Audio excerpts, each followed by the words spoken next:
Hi, welcome back to the Story Lady. Today, we'll be reading Can't Wait Till Christmas by Mike Huckabee.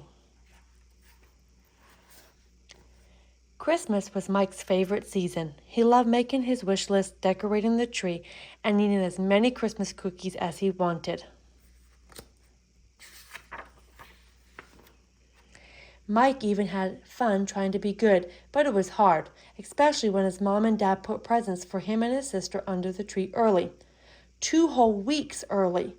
Mom, how would you like it if I gave you an amazing present but said you couldn't open it for 2 weeks? Mike asked. I think I could handle that, she answered. Well, how about if I made you just sit in front of that amazing present and stare at it every day for 2 weeks? Is that what you do? Asked his mom. Yes, said his big sister Pat. He does it every year. It's not healthy. That's right, said Mike eagerly. It's not healthy. You should let me open my presents, and that way I won't make myself sick. Forget it, said Mom. I'm pretty sure you'll survive until Christmas. You know, when you wait for something you really want, it makes it even more special when you finally get it. But Mike wasn't so sure about that. He had been counting down the days until Christmas since July, and at the very top of his wish list was a football. Not just any football, a brown letter J.C. Higgins regulation size football. His mom knew it, his dad knew it, his big sister knew it. In fact, anyone who'd ever met or even heard of Mike knew it.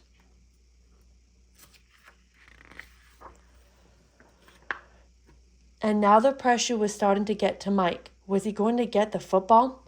He had to. Mike could tell that most of the presents his parents had put under the tree were things like socks and shirts, but there were a few larger packages and one that looked the exact right shape and size to be a football. Mike needed to know. He needed to know now. Luckily, his parents were at work. There was only one solution. Mike ran to his sister's room. Pat, he said breathlessly, I need you to help me open a Christmas present. Very calmly, Pat told him he was crazy. You can't open your presents before Christmas, she said. That's just wrong. It's like cheating. But some of them have your name on them, Pat, and they're just sitting there, all lonely and bored. Come on, isn't there one special present that you've been dreaming about? Don't you want to know if you're going to get it? You're the one who's going to get it, she said, but Mike could tell she was curious.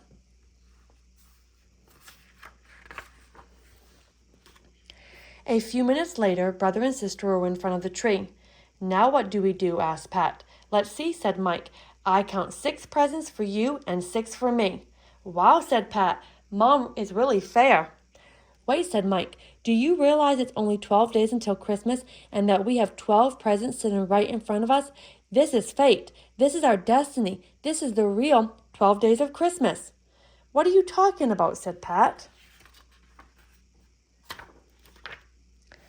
Of course, Mike was more than happy to explain his plan. Each day they would open their gifts and play all afternoon. At the end of the day, before their parents got home from work, Pat would rewrap the presents, good as new, and put them right back where they had been.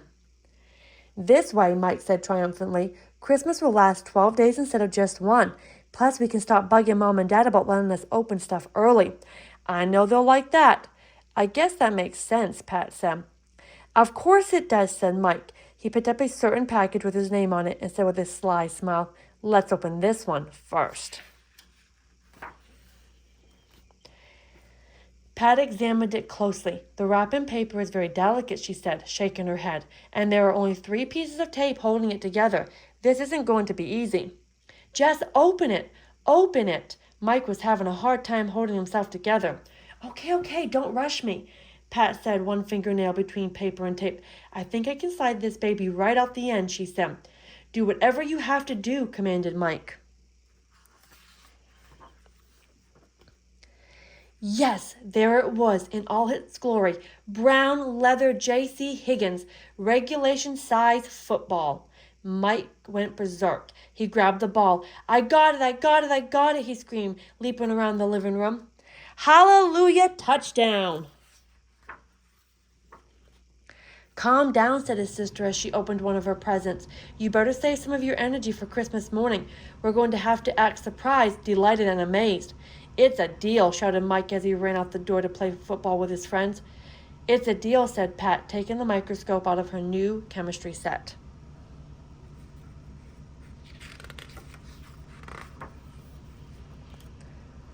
On Christmas morning, Pat poked her brother, "Remember to act surprised." Mike quickly put on a big grin. "Oh boy, I can't wait to get started," he said to his parents. They were on the sofa ready for the big show. "I just never get tired of seeing our kids so happy on Christmas morning," said Mom with a contented sigh. "It's such a great way to start the day, full of joy and excitement." "Let me at 'em," shouted Pat, rubbing her hands together. "Wow," thought Mike, "she's really good." Mike was starting to have doubts about his own acting abilities, and suddenly he wasn't feeling very joyful. His mom handed him the large package. "Is this what I think it is?" he squeaked. "Look, honey," Dad said to Mom. Mike is so excited his hands are shaking. "Oh my gosh, I can't believe it. It's a J.C. Higgins football. I'm so surprised." Actually, the only thing that would have surprised Mike at that moment was if the football had leaped up and whacked him on the head. Pat jumped in just in the nick of time. Hey, look at this chemistry set. It says you can do more than 100 experiments." Mom and Dad leaned in for a closer view of the amazing chemistry set. "Wait a minute there," said Dad. "Let me see that." Pat clutched it to her chest. If her dad got any closer, he'd see that half the experiments had already been done. "What are you doing, Pat? I just want to see that box. It looks like it's been used." "It's fine," snapped Pat. "It's perfect. No problem here, Dad." Okay, if you say so," he said. Meanwhile, Mike was busy trying to wipe the mud off his football. "What are you doing there, Mikey?" asked Mom. "Oh, I'm just buffing the leather. That's what the pros do." "Good for you," she said. "Hey, you know what? We're missing Christmas music." She jumped up, turned on the radio, and began to dance and sing. "On the 12th day of Christmas, my true love gave to me," she warbled. Mike was feeling worse and worse. He wondered how his mom would feel if she knew about his version of the 12 days of Christmas. Probably not very good. Before Mike could think about it any more, his dad picked up his football. "I remember when I got my first," he began. Then he stopped. He stared at the football. He rubbed his fingers across the leather, and they came away dirty. "That's strange," said Dad. "What are you talking about?" Mom said. Dad tossed the football to his wife. "I present to you Exhibit A, a muddy football, and over by Pat, Exhibit B, a dirty beaker. Kids, why don't you tell us what's going on here?" Mike put his head in his hands. In a very small voice said, "I couldn't wait till Christmas to find out if I was going to get the football. And when I found the package under the tree, I had to open it. I asked Pat to help me. Then he went crazy. We opened all your gifts. We thought it would be fun." "And was it as much fun as you thought it would be?" asked his mom. "Well, yes, at first," said Mike, "but now I feel really sad." "Me too," said Pat. "I really hate waiting for presents," said Mike, "but I think I hate the way I feel right now even more. I ruined Christmas morning, and I'm really sorry." Mike sniffled a bit. He waited for his parents to tell him what his punishment would be. He wished he could go back and tell his past self to just be patient. "Well, you did ruin Christmas for yourselves, and I guess that's a pretty big punishment all on its own," said Dad. "I know it's hard to do, but you need to remember that Christmas isn't just about presents. It's a time for us to celebrate together. And if you do something sneaky, like open your presents ahead of time, that means the real joy in Christmas will disappear. Can you promise to remember that?" "Yes, Dad," said the two children.